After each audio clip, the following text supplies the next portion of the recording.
eh, a las características del acto médico. Habíamos desarrollado el tema de la profesionalidad, del ejercicio regular o típica, y lo que corresponde desarrollar el día de hoy es la licitud y todos los demás elementos, ¿cómo se llama?, relacionados con el acto médico obstétrico, ¿ya?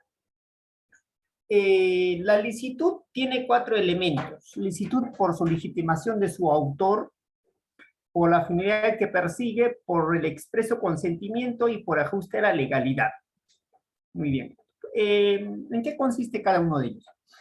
La legitimación de su autor está relacionada básicamente en que la persona que realiza, el profesional de la salud que realiza un acto está legitimado, que significa que está habilitado, ya, para realizar ese acto, está facultado para realizar ese acto, tiene potestad, tiene competencias para realizar ese acto, ya. Entonces, eso es el tema de la legitimación de su autor. En consecuencia, ese profesional, para que sea legitimado, primero tiene que ser profesional de la salud, ¿no es cierto?, en la materia que le corresponde. No solo eso, sino tiene que estar colegiado, tiene que estar habilitado, tiene que estar una serie de otras características, de recertificado, todo ese tema de, digamos, de formalidades tiene que cumplirse para efectos de estar legitimado, ¿ya? Estar colegiado, estar hábil, estar recertificado. Si haces una actividad especializada, tener un título de especialista y tener un registro de especialista, por ejemplo, ¿ya? Entonces, todas esas condiciones son las que te legitiman, son los que legitiman al autor de un acto, sea este un acto médico o sea este un acto obstétrico o farmacéutico, ¿ya? Entonces, por ejemplo, ciertamente para que un químico farmacéutico, por ejemplo, pueda regentar una farmacia o pueda ser director técnico de un almacén de medicamentos o de una farmacia, tiene que cumplir una serie de requisitos, ¿no?, una serie de características legales, ¿no?, unas condiciones legales. Y básicamente casi todos exigen lo mismo, ¿no?, que estés colegiado, que tengas una profesión, ¿qué más? Si requiere especialidad, que tengas la especialidad que manda. Después, que estés hábil en el colegio, ¿no? Básicamente eso, ¿ya? Eso es en el tema de la legitimación del autor, ¿ya? Legitimación del autor. Ciertamente,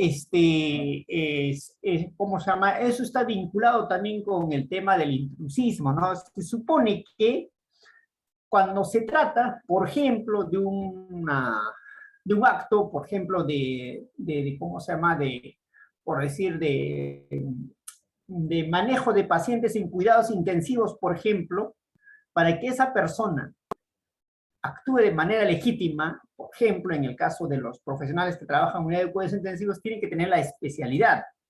Entonces, en una unidad de cuidados intensivos, ¿quiénes trabajan? Los intensivistas, médicos y enfermeras intensivistas.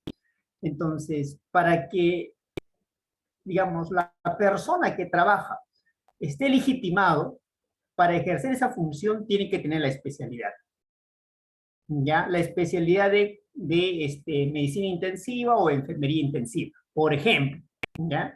Eso en relación a la legitimación autor. Cuando se trata, por ejemplo, de monitoreo fetal electrónico, por ejemplo, esto es una especialidad en obstetricia. Entonces, para que una persona pueda legítimamente realizar ese acto, tiene que tener una especialidad, ¿no? Salvo estado de necesidad justificada, ¿no? Cuando alguien realiza, por ejemplo, monitoreo fetal electrónico, se supone que esa persona que realiza ese acto tiene que estar legitimado. ¿Cuándo no está legitimado? Cuando tiene una especialidad, está colegiado, está activo, está hábil, está certificado. Todas esas características que, digamos, condiciones que te dan para efectos de legitimarse.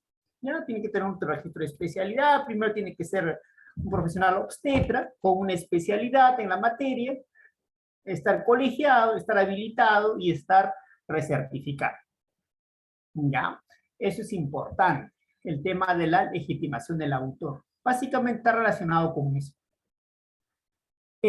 Pasa lo mismo con cualquier otra actividad. Ya cuando se trata, por ejemplo, de emergencias obstétricas, habrá una especialidad de emergencias obstétricas.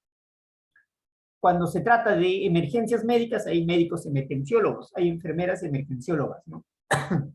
Cuando se trata, por ejemplo, de un acto relacionado con cáncer, hay un oncólogo. Entonces, un médico, no sé, un neurólogo puede saber mucho de cáncer, pero no está legitimado para realizar actos médicos de naturaleza o vinculados con neurología, por ejemplo. ¿Ya? Entonces, cuando alguien realiza un acto para el cual no está legitimado, legitimar básicamente es, o sea, habilitado por ley, ¿ya? Lo que está haciendo es, o bien ejercicio ilegal de la medicina o intrusismo, ¿ya? Básicamente eso es lo que ocurre. Muy bien. Eso es en relación a la legitimación de su autor, en relación a su legitimación a su autor.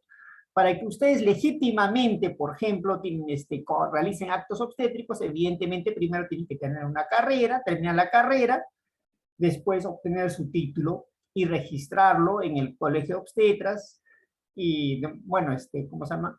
Y finalmente estar habilitado, ¿no? Reciente legitima para realizar un acto. Ya a eso se refiere. Muy bien. Eso en relación a la legitimación de su autor.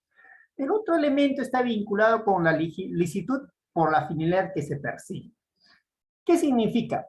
El acto que se hace, o el acto médico, obstétrico, tiene que ser legalmente válido, ¿ya? ¿Qué significa eso? Que no puedo perseguir fines ilegales, ilícitos, o fines de carácter delictual.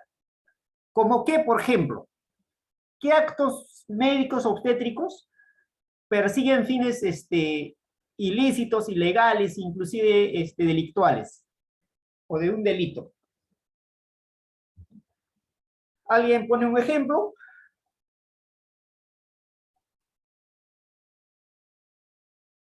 Algo que aparenta acto médico o acto obstétrico, pero que su finalidad es ilegal. ¿Alguien puede poner un ejemplo de ello, por favor?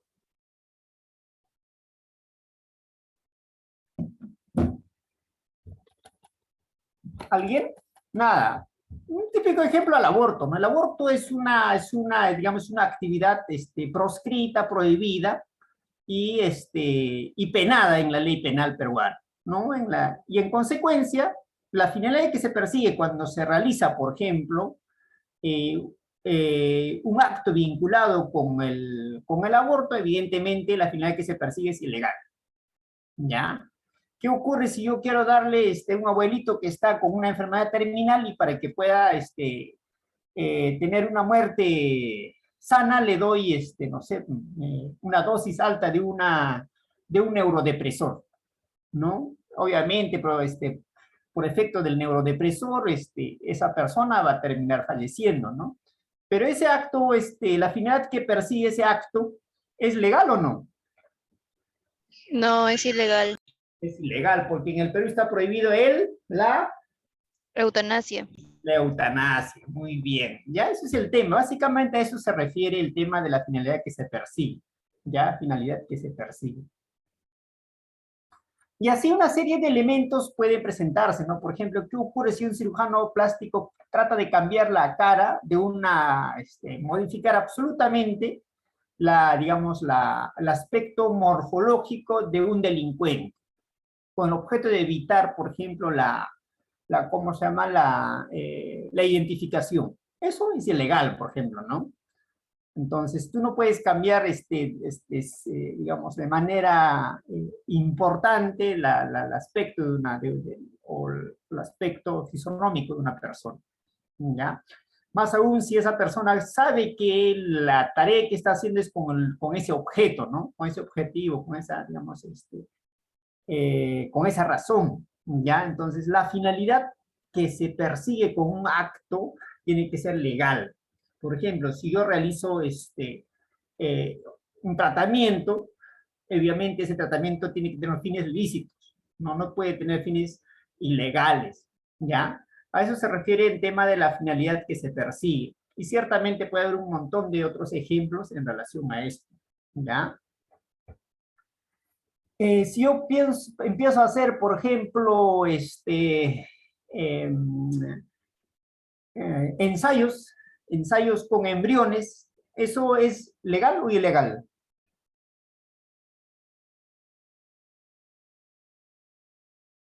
Yo obtengo, por ejemplo, células madre de embriones, ¿no? Y empiezo a implantar en, no sé, gente que dice que es bueno hacer las células madre. ¿Eso es legal o ilegal? Ilegal. Ilegal, ¿no es cierto? Porque recordemos que de acuerdo a la ley, la vida humana empieza con la concepción, ¿no? Y al momento de interrumpir el proceso, digamos, de desarrollo del embrión, lo que está haciendo es básicamente afectar la integridad física de ese concebido. ¿Ya? Entonces, por eso es que no se puede hacer, ¿cómo se llama? Obviamente, experimentos con embriones obviamente humanos, ¿no? A pesar de que esos embriones hayan sido concebidos in vitro, significa en laboratorio, ¿no? Entonces, eso es importante, ya por fertilización asistida o inyección intracitoplasmática del espermatozoide, todos los métodos que existen para efectos de, digamos, de fertilizar de manera artificial. Entonces, todos esos procedimientos son válidos, pero siempre y cuando que persiga un fin legal. Por ejemplo, yo puedo fertilizar 20 óvulos con 20 espermatozoides, ese es válido. El tema, lo que no puedo hacer es utilizar esos embriones para efectos de proveerme de células madre, ¿no? De proveerme de células madre, ¿ya? Muy bien. ¿Qué más? A ver, otro ejemplo que es muy frecuente, ¿no?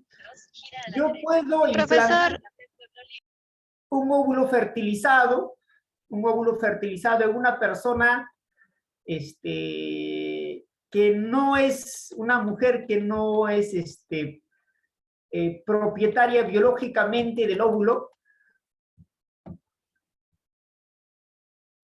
Bueno, la pregunta para ser más fácil, para que capaz no me deja entender. Supongamos que una mujer no puede, digamos, tiene limitaciones en su proceso de fertilización. Entonces, el ginecólogo lo que hace es extraer los óvulos y estimula la ovulación, extrae los óvulos y lo fertiliza con espermatozoides, bueno, digamos, de la pareja, ¿no? De su pareja. Ese óvulo fertilizado, lo regular es que lo implanta en el útero digamos, de la persona de la cual obtuve el óvulo. ¿Ya? Entonces, si yo obtengo el óvulo de Juanita, tengo que implantar una vez fertilizado en el útero de Juanita.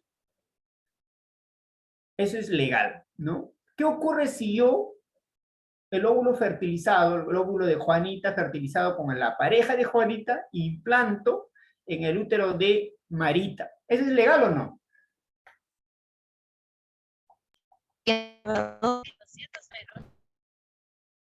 ¿Sí? ¿No les he escuchado? ¿Alguien? Yo puedo implantar el óvulo fertilizado de Juanita en el útero de otra mujer que no sea Juanita. Sí se puede. Ya, pero eso es legal, está bien, sí se puede, absolutamente, ¿no? O sea, sí, es absolutamente posible, ¿no? Pero el tema es, ¿dice legal? profesor, pero justo estaba buscando eso del vientre subrogado y me Ya, muy bien, apareció ese es que el no término, se en el llama vientre subrogado, exactamente. Bueno, normalmente se conoce como vientre de alquiler, pero el término jurídico es subrogación materna. y me salió que en el Perú no estaba ni, o sea, como que no estaba ni prohibido ni era algo permitido. No, el tema ahí es interesante. En el Perú está prohibido. Vayan, no sé si pueden abrir por ahí ¿cómo se llama? En su Google, lean el artículo 7 de la Ley General de Salud. En el artículo 7 de la Ley General de Salud prohíbe textualmente ese acto. El tema es que, o sea, está bien, está prohibido, pero ¿qué pasa con el que si yo lo hago? Esa parte es una regulación incompleta, ¿ya? Entonces no hay una consecuencia. Si yo advierto, por ejemplo, que a Juanita le implantaron con el óvulo, bueno, a Marita implantaron un óvulo fertilizado, pero que el óvulo era de Juanita. ¿Qué hago? ¿Interrumpo la gestación? ¿Qué hago? Esa parte no está regulada.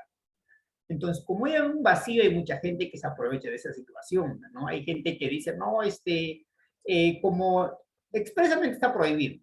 Lo que dice la norma es que no puede existir, no debe existir una diferencia entre la madre biológica y la madre gestante.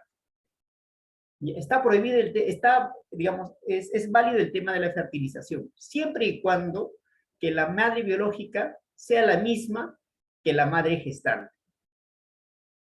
¿Ya? Eso es lo, no sé, pueden entrar ahorita al Google mientras vamos conversando y lean, eso es lo que textualmente dice.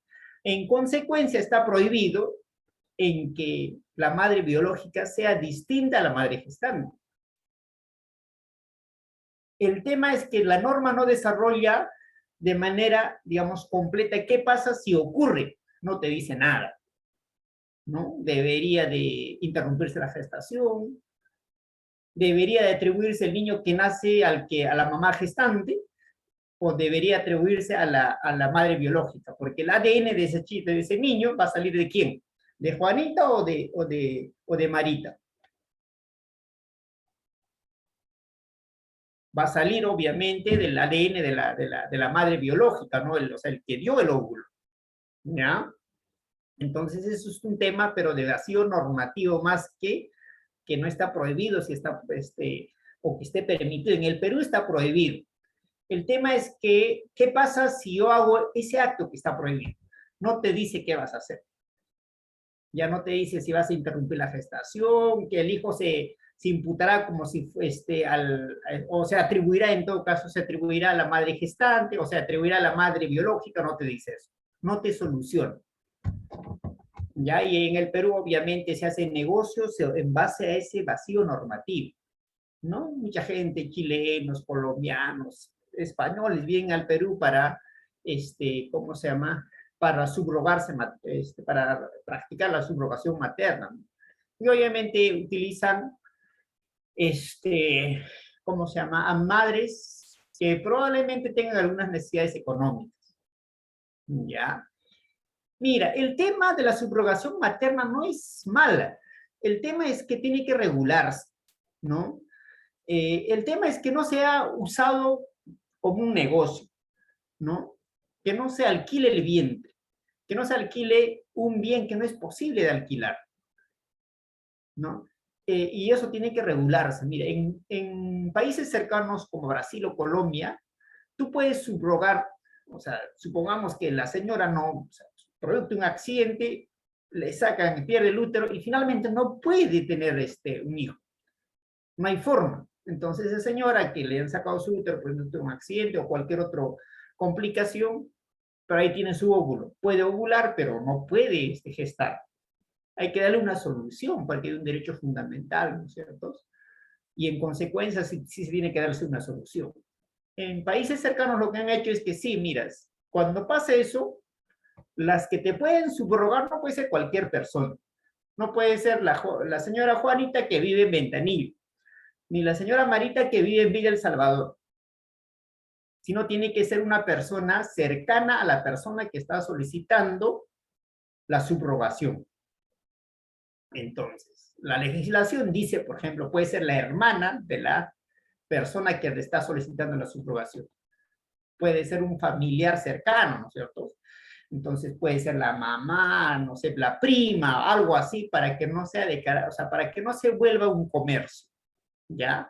En Argentina, por ejemplo, si Marita es el que no puede gestar, la hermana de Marita puede sustituir a Marita, ¿ya? O la mamá de Marita, o la mamá de la pareja de Marita, o la hermana de la pareja de Marita. El tema es dar solución, ¿no? Pero en el Perú no se ha llegado a digamos, esa parte, ¿no? Lo ideal es dar solución. ¿Ya? ¿Qué habías leído sobre eso? No sé si nos puedes comentar algo. Sobre la subrogación materna.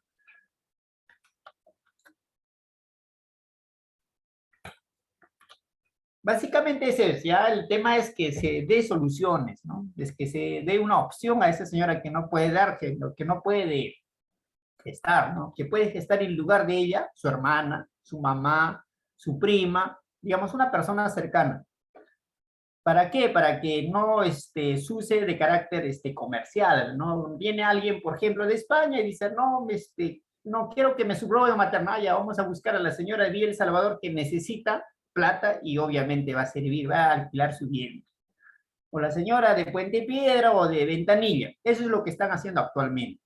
Y eso es ilegal, ¿no? Ya. Obviamente, en ese escenario, el fin que se persigue es ilegal. Ese acto médico persigue una finalidad ilícita. ¿Ya? Muy bien, no sé si alguien ha entrado a la Ley General de Salud para ver esa parte, para leer esa parte. Y eso es importante, ya vamos a poner una preguntita sobre eso, sobre la Ley General de Salud, si no me equivoco es el artículo 7, ¿no?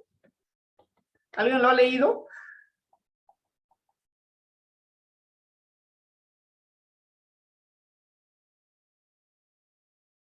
La Ley General de Salud es la Ley 26842. ¿Ya? En la Ley General de Salud es la que se regula, digamos, es el marco normativo de todo lo que es vinculado al tema sanitario. Ya ahí está, ahí desarrolla qué condiciones debe cumplir un profesional para prestar una asistencia sanitaria en relación con los establecimientos de salud, en relación al derecho de las personas, usuarios de servicios de salud, de manera general. ¿Ya? Entonces, eso es importante. A ver. Profesor, entonces la donación de óvulos también es ilegal. Ah, ya, ese es distinto, ¿no? El óvulo, en sentido, eso es un tejido o una célula, más que un tejido, es una célula, ¿no es cierto? Digamos, la donación de cualquier tejido es absolutamente legal en el Perú, ¿no? Tú puedes donar tu sangre, puedes donar, bueno, córnea cuando uno ya no lo necesita, ¿no? La sangre, básicamente, una parte de tu piel, por ejemplo, una parte de tu hueso para trasplantes o injertos óseos, un riñón, o sea, de manera bastante altruista, ¿no? Entonces, la donación de tejidos es absolutamente legal. Hay una ley digamos, de donación de órganos, ¿no? Y entonces yo puedo donar un óvulo. El tema es que, ¿para qué se utiliza ese óvulo, no? Se supone que ese óvulo lo están, ¿cómo se llama? Van a emplear para fertilizar. O utilizar, Claro. no sé, para algún procedimiento, digamos, para algún ensayo, ¿no es cierto? No sé, para extraer ribosomas, pueden utilizar no solamente el núcleo, o sea, pueden sacar el núcleo y, ¿cómo se llama? Utilizar ese óvulo es lo que se utiliza bastante actualmente, ¿no? Hay algunas enfermedades que están codificadas en el núcleo del óvulo, ¿ya? Hay unas enfermedades que están codificadas en las organelas del óvulo. Muchas enfermedades vinculadas con el género, con el sexo, con el cromosoma X, algunas enfermedades, digamos, genéticas vinculadas con el cromosoma X se codifican en el núcleo, otros se codifican en algunas organelas. Básicamente, ¿en qué? En el ADN del núcleo y el ADN, ¿qué otro ADN hay? ¿Se acuerdan de biología o no?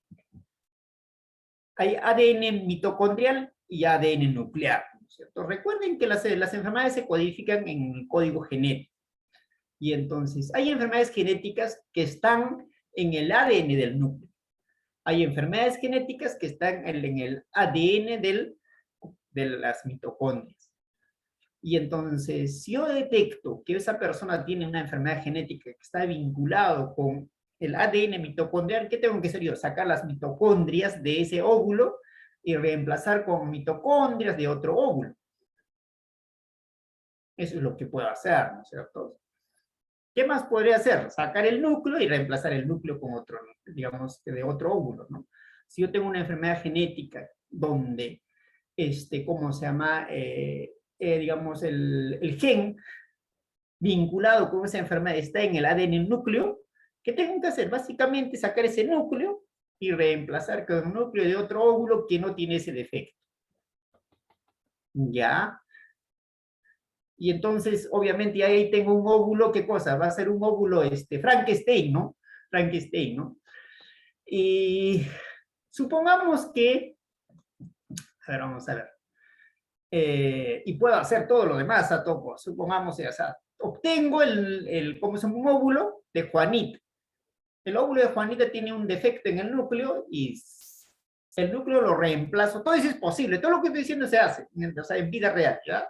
No es una idea delirante, nada, no es una alucinación, ya no me he fumado marihuana, nada de esas cosas, ya, eso se hace todos los días, ahorita lo puede entrar en el Google y van a ver que se puede, ya, y se hace. Entonces, puedo sacar el óvulo de Marita, reemplazarlo, sacar el óvulo, el núcleo del óvulo de Marita y reemplazar con el de Juanita. Sacar los mitocondrias del óvulo de Marita y reemplazar con uno de otra señora. Y finalmente fertilizarlo con el espermatozoide de su pareja, ¿no? E implantarlo en el útero de Marita. Y cuando uno hace ADN, obviamente te va a salir, o sea, o sea, ADN me refiero del concebido, del niño, te va a salir ADNs diferentes, ¿no? Si es nuclear, si haces una prueba de ADN nuclear, obviamente te va a salir del que donó el núcleo. Si empleas la mitocondria, el ADN mitocondrial, te va a salir el ADN del que donó la mitocondria.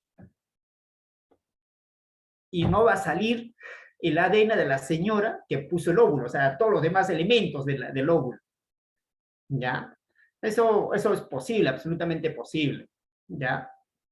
¿Eso es ilegal? No. Eso es absolutamente ilegal. Con el objeto, digamos, de mejorar el tema, de evitar el tema, más que mejorar el tema, evitar las enfermedades relacionadas con, ¿cómo se llama? Con el tema hereditario. Para eso se hace, ¿ya? Se hace en el Perú, se hace no sé si se hace en el Perú, pero se hace en el mundo. Ya, se hace en el mundo. Hay un montón de, digamos, artículos escritos sobre eso. No solo eso, sino, por ejemplo, también es posible, esto es básicamente es cultura general, ¿no? Una persona que, a la cual se hace trasplante de médula ósea, supongamos que, en este caso vamos a poner un ejemplo, ya. Pedrito sufría cáncer, leucemia, ¿no? Ese es cáncer de sangre, leucemia. Y uno de los tratamientos para las diferentes formas de leucemia es el tema de, ¿cómo se llama? Trasplante de médula ósea. Eso se han escuchado, ¿no? Sí. Algunas formas de cáncer de médula ósea o cáncer de algunas formas de leucemia se curan con trasplante de médula ósea. ¿Ya? No sé exactamente, como no soy hematólogo, no sé nada de esa parte. Qué tipos de cáncer o leucemia son las que se cura con trasplante de médula ósea. Pero algunas formas de cáncer o leucemias o linfomas se curan con trasplante de médula ósea. Supongamos que Pedrito de niño tenía leucemia y le han hecho un trasplante de médula ósea. Muy bien. Esas células, la médula ósea lo que tiene son células madre, ¿no es cierto? Células totipotentes, ya células madre. Esa médula ósea va a generar finalmente células buenas, ¿no? Células, ¿cómo se llama? Células sanguíneas buenas, ¿ya? No las que están afectadas por, digamos, por la leucemia. Y finalmente, no solo eso, sino inclusive puede cambiar el gen de esa persona, ¿ya? Y se han descrito casos en los cuales los espermatozoides de esa persona que recibió trasplante de médula ósea tienen un gen del donante, ¿ya? ¿A raíz de qué se dieron cuenta de esto? Hace tiempo hay un par de artículos interesantes sobre eso. ¿Por qué? Porque una fecha investigaron un caso de violación sexual, ¿ya? Un caso de violación sexual. Había todas las evidencias que señalaban que el agresor sexual era la persona que había recibido, el trasplante de médula ósea. Cuando hicieron la prueba de ADN a los espermatozoides del presunto agresor, o sea, al ADN, al ADN de los espermatozoides, no estaba vinculado con el presunto agresor, a pesar de que había todas las evidencias. Ya, a pesar de que todas las evidencias que era el agresor, así hicieron el ADN de los espermatozoides y salía distinto a esa persona que le estaban imputando la agresión sexual. Oye, pero sí es, o sea, hay todas las evidencias, menos el ADN, no todo apunta que fue él, pero el ADN dice que no es él. Entonces, después empezaron a estudiar qué había pasado, y esta persona ciertamente de niño, el agresor sexual había recibido un trasplante de médula ósea. Y el ADN del espermatozoide era compatible con el donante de médula ósea. Es más, el donante, si no me equivoco, era su hermano. ¿Ya? Era su hermano. Y entonces, hay un par de artículos interesantes sobre eso. Si por ahí están con tiempo, pueden leer ese tipo de, digamos, de modificaciones genéticas que puede haber producto de los trasplantes, todo lo demás. Ya el uso de células madre también causa ese tipo de modificaciones. Muy bien, eso es en relación a la finalidad que se persigue. Tiene que ser lícita, ¿no? No puede ser ilegal el acto que estoy buscando, ¿no? El fin que estoy buscando. ¿Ya? Licitud por expreso consentimiento. Ciertamente, para que un acto médico obstétrico sea lícito, tiene que estar presente la aceptación del paciente, ¿no? Tiene que haber una aceptación del paciente. Ciertamente hay una serie de situaciones en las cuales no necesita la aceptación del paciente, pero esa es la excepción. Ya la regla general es que el paciente tiene que aceptar el tratamiento, la intervención, el procedimiento diagnóstico. Ya eso se llama consentimiento informado, ¿no? Entonces, ¿en qué situaciones no se requiere? ¿En qué situaciones no se requiere la aceptación? Situaciones de emergencia. Situaciones de emergencia médica, ¿no?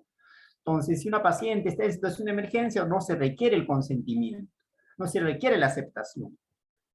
Muy bien. Inclusive hay situaciones en las cuales se realiza no sin consentimiento, sino contra la voluntad, ¿ya? Una cosa es sin consentimiento, o sea, sin la voluntad, otra cosa es contra la voluntad, ¿no? Entonces, eso también es legal, y hay situaciones en las cuales inclusive se puede dar tratamiento e internar a los pacientes contra la voluntad de la persona. ¿En qué situaciones se hace eso? ¿En qué situaciones se puede hospitalizar y dar tratamiento a una persona inclusive contra su voluntad? No sin su consentimiento, sino contra su consentimiento. ¿Alguien? Los pacientes psiquiátricos. Muy bien, en pacientes, no cualquier psiquiátrico tampoco, sino tiene que ser una persona con un problema de salud mental. Eso es importante, ya es un problema de salud mental en la cual su patología pone en riesgo la vida de él. ¿Ya? Entonces, eso es importante. ¿Pero por qué solamente se aplica en pacientes psiquiátricos? Porque en caso de pacientes psiquiátricos, ciertamente, hay una cuestión muy particular, ¿no? El tema del insight, que alguna vez les he hablado, creo, el tema de la conciencia de la enfermedad. Un niño, hoy día es un artículo interesante sobre, por ejemplo, el tema de los videojuegos, ¿no? Digamos, la dependencia de los videojuegos, de acuerdo a la Organización Mundial de la Salud, es una enfermedad. Más que una enfermedad, es un problema de salud mental. No es un problema de salud mental absolutamente en incremento en el mundo. Ya, y la Organización Mundial de la Salud ha puesto sus criterios, ¿no? Cuando estamos frente a un problema de salud mental vinculado con el uso de videojuegos, te pone una serie de criterios. No solamente la OMS, sino la Sociedad Psiquiátrica Americana también. Hay una serie de criterios. En psiquiatría se utiliza bastantes criterios de diagnóstico, ya el DSM-5 se llama. Entonces, por ejemplo, ese niño que juega mañana, tarde y noche, ¿será consciente de su ¿cómo se llama? De su enfermedad, de su problema de salud mental? será consciente de que está haciendo mal cuando juega mañana, tarde y noche, no puede dejar y más se dedica a jugar que a estudiar, más se dedica a jugar que a dormir. Ese, por ejemplo, es una persona, no necesariamente puede ser niño, puede ser un joven, un adolescente, un profesional que juega mañana, tarde y noche. Esa es una situación en la cual esa persona no tiene insight, no tiene conciencia de su problema de salud mental. Un alcohólico que toma todos los fines de semana, igual, eso no tiene conciencia de su problema de salud mental, ¿no? Una persona que fuma marihuana todos los fines de semana tampoco tiene conciencia de su salud mental. Obviamente las personas con cuadros de psicosis, trastornos bipolares, es o sea, más evidente, ¿no? ¿Ya? El sicario tampoco tiene conciencia de su patología, de su problema de salud mental, ¿no? Entonces él mata, mata y mata, ¿no? Entonces no tiene conciencia de su problema de salud mental. Y entonces hay situaciones en las cuales no solamente se hace sin consentimiento, como en casos de emergencia, cuando ustedes viene su gestante, está en expulsivo, ahí no se hace las cosas contra su voluntad, sino se hace sin su consentimiento.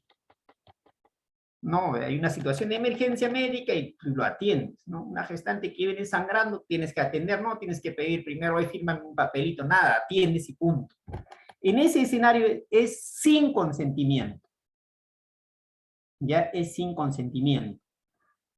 Las situaciones especiales solamente ocurren en psiquiatría, es contra la voluntad, o sea, contra su voluntad inclusive, ¿no?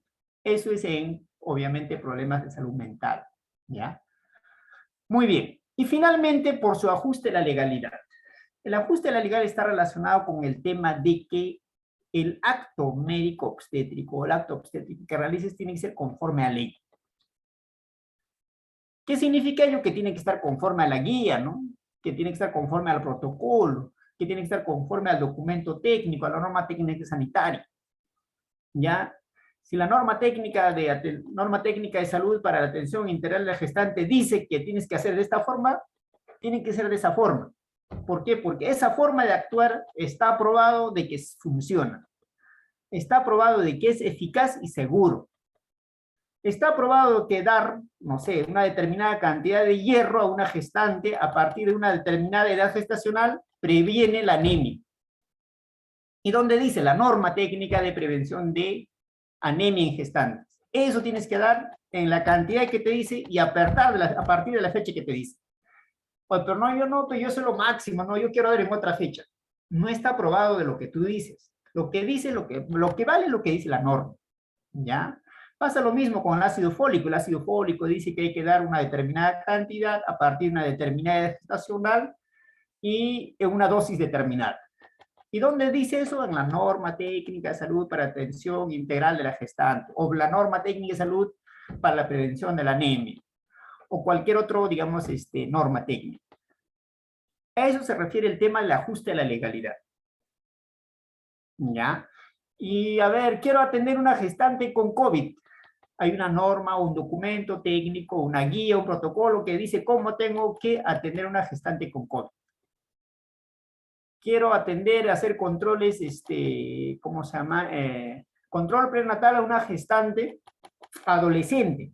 Hay una norma técnica que dice cómo tienes que atender a una gestante adolescente. O una gestante con VIH.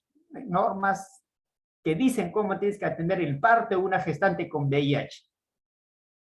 Y entonces, eso es el ajuste a la legalidad. ¿Ya? No es lo que me dijo el profesor, no es lo que me dijo el, ¿cómo se llama? Un ginecólogo recontra conocido. No, eso no vale. Tiene valor siempre y cuando que no tengas las normas técnicas, ¿ya? Digamos, la opinión de un experto es la peor evidencia.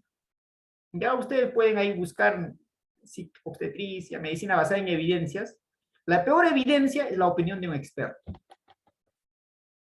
Y entonces, lo último que tienen que hacer caso es el experto, ¿no? Primero tienen que hacer caso a lo que dice la norma. ¿Por qué? Porque esa forma de actuar está probado, está comprobado de que es efectivo.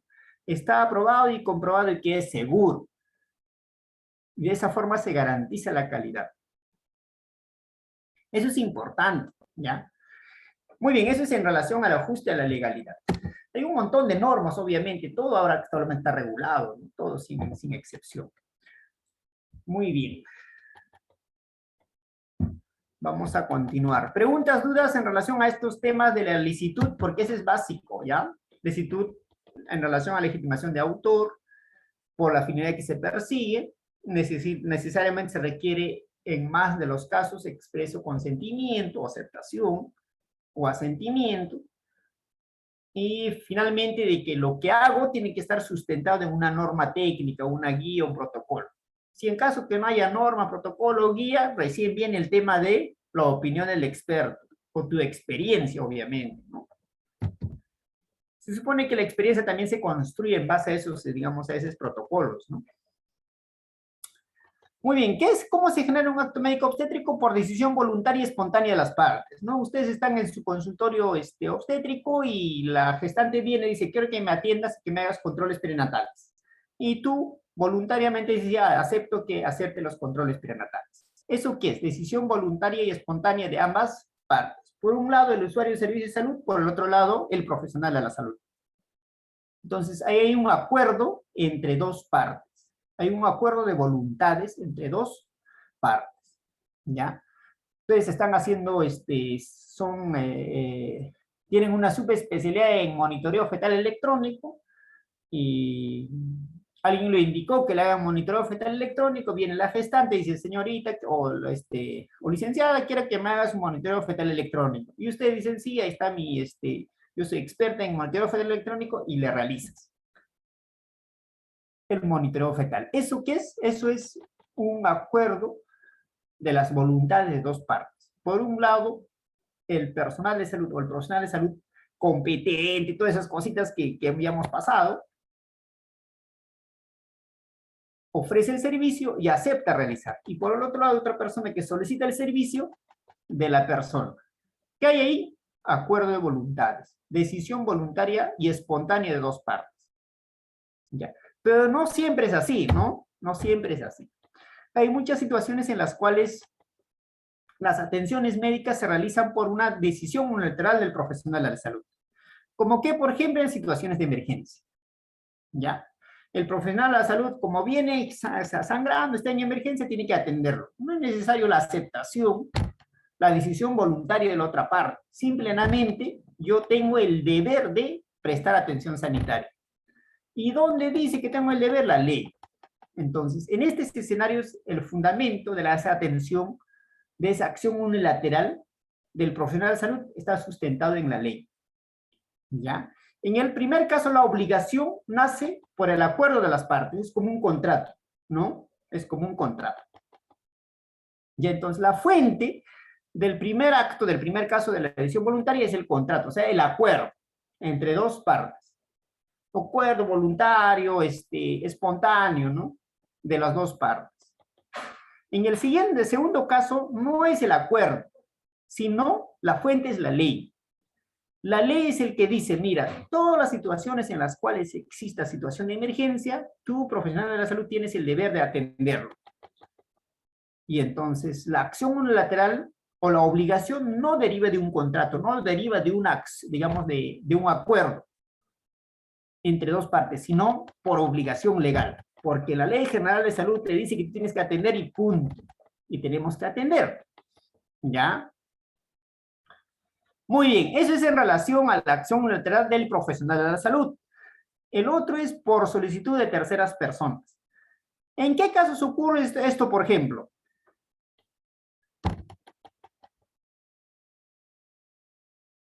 ¿En qué casos ocurre en la que el acto profesional realices el acto profesional en Pepito, pero no es Pepito el que te pide, sino el que te pide es José? ¿En qué caso ocurre eso?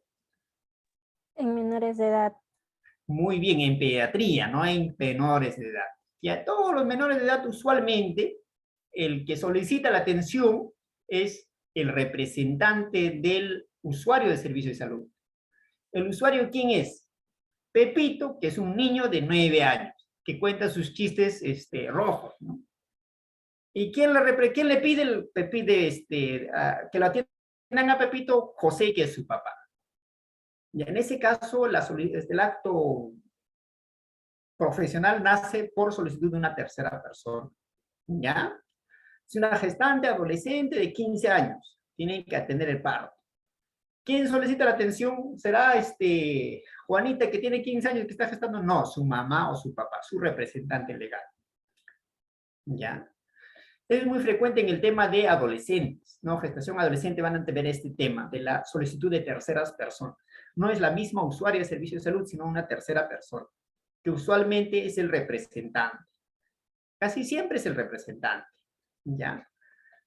Muy bien, y por último, evidentemente, el tema de contrato de seguros privados, ¿no? El tema de seguro contratos privados. Este es un poco difícil de, digamos, explicarlo, pero voy a tratar de explicarlos para que, digamos, para que tengamos de qué se trata, ¿no?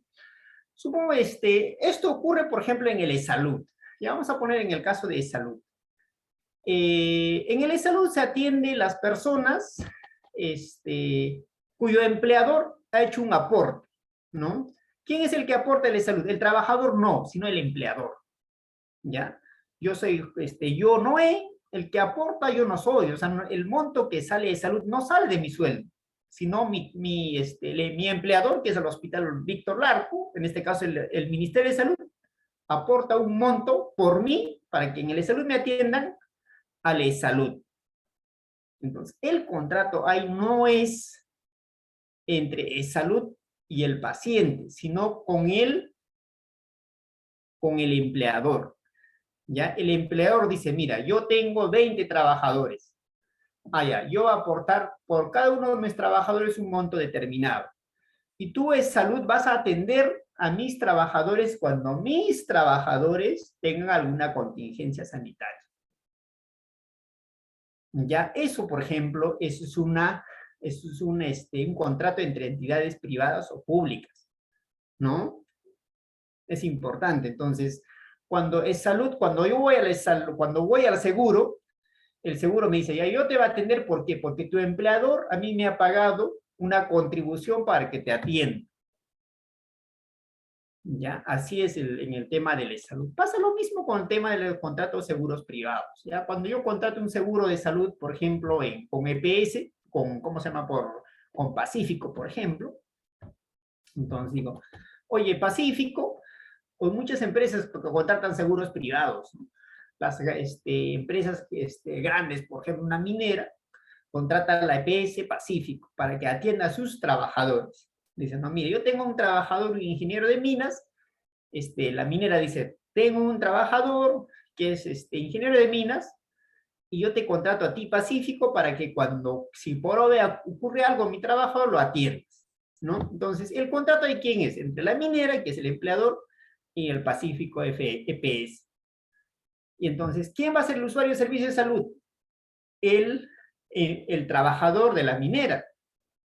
¿Y quién va a atender? ¿Pacífico lo atiende? No, sino las personas que actúan en nombre de Pacífico.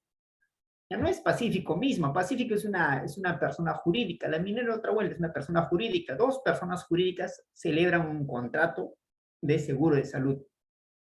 ¿Para qué? Para que las personas naturales que actúan en lugar de las personas jurídicas realicen las actividades, ¿no? Si yo contrato un seguro de salud a Pacífico, ¿Pacífico como persona me atiende? No, sino que Pacífico contrata a enfermeras, contrata a médicos, contrata a obstetras, farmacéuticos para que la atiendan a sus asegurados. ¿Me entendieron ese caso?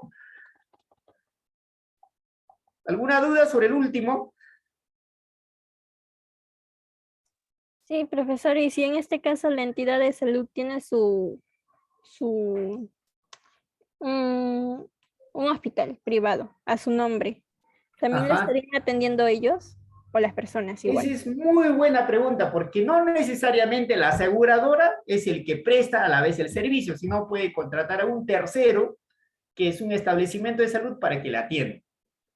Esa es muy buena pregunta. Y eso pasa con las aseguradoras, ¿no es cierto? Yo contrato a RIMAC EPS, pero RIMAC EPS es el que me brinda el servicio, no, contrata a un montón de clínicas. Dice, oye, mira, tú te puedes atender en la Internacional, puedes atenderte en la Sana, en el Delgado, en San Pablo. pero ni la San Pablo ni Sana están vinculados con RIMAC EPS. Internacional sí es parte de ese, digamos, de ese conglomerado, ¿no? Entonces, como ven, es más, o sea, Pacífico, en este caso RIMAC EPS, ni siquiera es el que él mismo atiende, sino contrata para que un tercero le atienda, haga efectivo su obligación, ¿ya? Entonces, eso es un tema de, básicamente, de contrato de seguros, ¿ya? Por ahora, alguna vez les guste el tema de gestión de seguros, ¿cómo se llama? Leen y les va a interesar porque es interesante el tema de gestión de seguros. El tema de riesgos, básicamente, ¿ya? Entonces, como muy bien lo ha dicho nuestra compañera, no necesariamente el que te está dando el seguro es el que atiende, sino esa persona que está asegurando,